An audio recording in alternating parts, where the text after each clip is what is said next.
To everything there is a season, and a time to every purpose under the heaven, a time to be born, and a time to die, a time to plant, and a time to pluck up that which is planted, a time to kill, and a time to heal, a time to break down, and a time to build up, a time to weep, and a time to laugh, a time to mourn, and a time to dance, a time to cast away stones, and a time to gather stones together, a time to embrace, and a time to refrain from embracing, a time to get, and a time to lose, a time to keep, and a time to cast away, a time to rend, and a time to sow, a time to keep silence, and a time to speak, a time to love, and a time to hate, a time of war, and a time of peace. What profit hath he that worketh and that wherein he laboureth?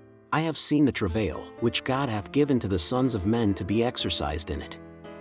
He hath made everything beautiful in his time, also he hath set the world in their heart, so that no man can find out the work that God mocketh from the beginning to the end.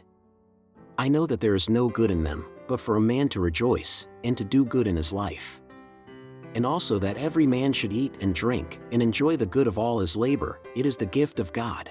I know that, whatsoever God doeth, it shall be forever, nothing can be put to it, nor anything taken from it, and God doeth it, that men should fear before him.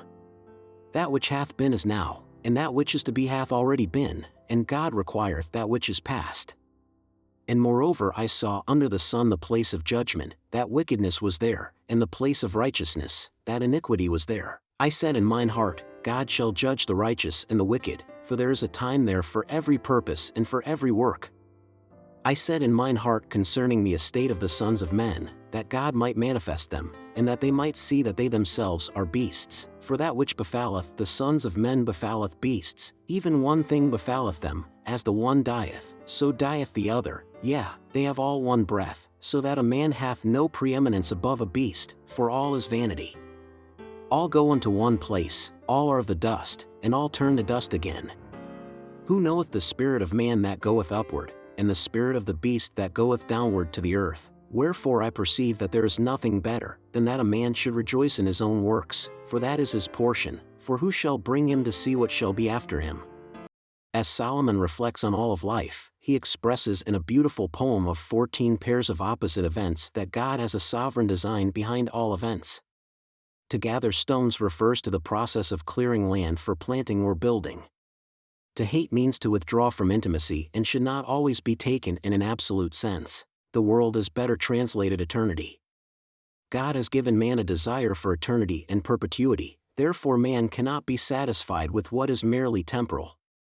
Man's quest for the eternal, however, is frustrated by his finite limitations. Several observations about God's work may be drawn from this passage. 1. God has an active part in earthly activity.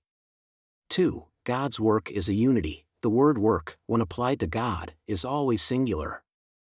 3. God's work is said to include all events. 4. God's work is eternal. 5. God's work is immutable.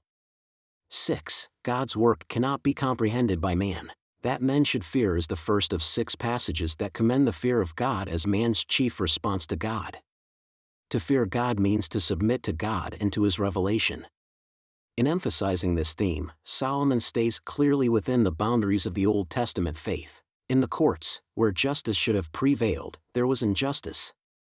Solomon is sure of God's justice in spite of the lack of it to the observer. To the casual observer, man and animals share a common destiny. Both return to dust and no one can tell by observation where the spirit of either goes. However, Solomon does affirm in chapter 12, verse 7 that the spirit of man returns to God for judgment. God does not clearly reveal to man all the events that will occur after him, therefore, man should be happy with the lot assigned to him by God. The author considers the thought that oppression is so great in the world that the oppressed would actually be better off dead.